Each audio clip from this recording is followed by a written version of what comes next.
The data we gathered were published this year in the American Journal of Gastroenterology. We realized that this is a condition that mainly affects female subjects. We started off by excluding the presence of celiac disease and wheat allergy in all the patients included in the study. We performed jejunal biopsy in all the cases. We also performed IgG-specific tests and prick tests to gluten. And all the individuals included in the study went on a 6-month gluten-free diet. This is still an ongoing process for us and an open challenge. Over the last 6 months, we started thinking about the need for a placebo-controlled double-blind trial to confirm this first statistical data.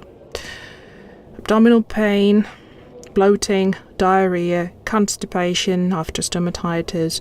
These are just some of the gastrointestinal symptoms that you could consider as an indication, or rather as a confirmation of the presence of known celiac gluten sensitivity.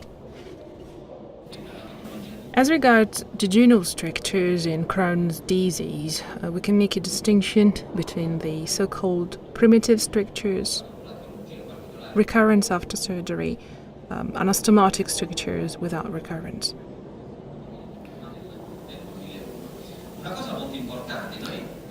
Let me now point out a very important aspect. We generally talk about jejunal strictures in Crohn's disease. Most of these strictures cannot be easily accessed by a traditional endoscopy.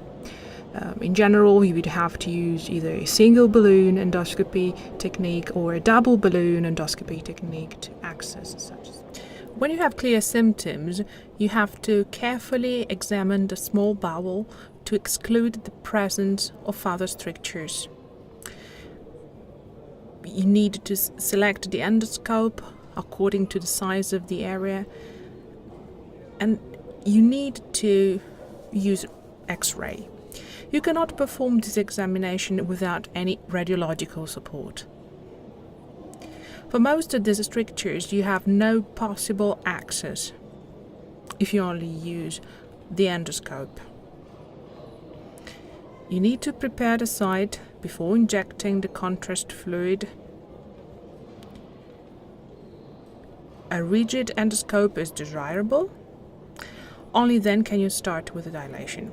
The trick in my hands in this case is to perform a dilation by using the X-ray images to guide you throughout the procedure.